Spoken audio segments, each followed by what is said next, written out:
We went into this PlayStation Direct knowing that we were going to get gameplay for Saros and hearing some whispers that Wolverine would show up too, and wouldn't you know it, those were the two biggest announcements of the show and the two biggest showcases of the show.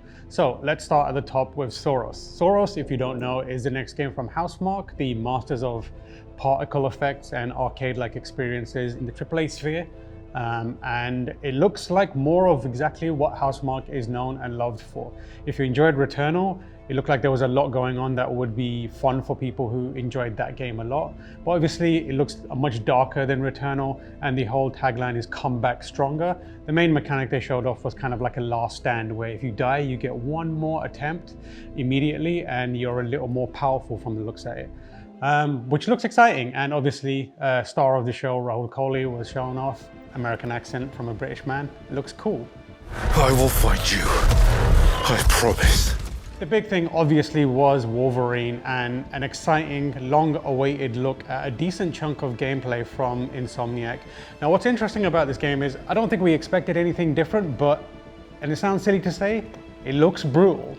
Obviously you can't get away from brutality when it comes to a Wolverine game, but it is something different for Insomniac, which has done traditionally Spider-Man games that aren't that much blood and guts involved in it. But like I said, Wolverine has to be #1 blood and guts priority.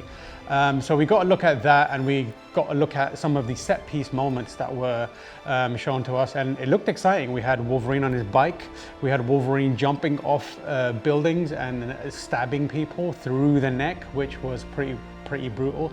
And then we also got a look at what people can expect in terms of the wider universe. No overt connections to the Spider-Man games, but Omega Red was shown, so that was one of the key villains.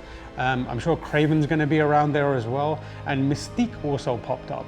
Insomniac did say that there were going to be other characters that fans of the Wolverine comics will notice and recognize, but they didn't give us much beyond that. So yeah, Wolverine's looking good. At this point, I think everyone trusts Insomniac to do right by Marvel characters, and it certainly looks like they're pulling out all the stops for it. The final major PlayStation announcement was something unexpected. It's actually a pair of speakers, hardware, which makes a lot of sense. They're wireless speakers. They have a mic built in as well, and it's got a whole bunch of cool bells and whistles inside of it. And if you're wondering why are they doing that for a PC, well, it's because they're putting out a bunch of games on PC. Like a lot of the PlayStation games that you know and love now are also available to PC audiences, and I imagine that will continue going forward. And also, it looks like a pretty decent bit of kit. The headset, the Pulse headset, and the earbuds that they've released have been pretty high quality, so I'm not surprised to see them going in that direction.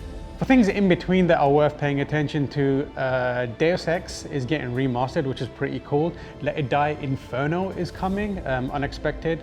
And there's a cool game called Chronoscript coming, which looks very, very interesting and very, very overwhelming detail-wise. In terms of grading, I think that was pretty good. There's a bunch of different games from third parties that people could get excited about, but the real stars of the show were exactly what we expected, Saros. Saros was pretty cool, Housemarque game, first party, looks really nice, and you know it's going to be fun.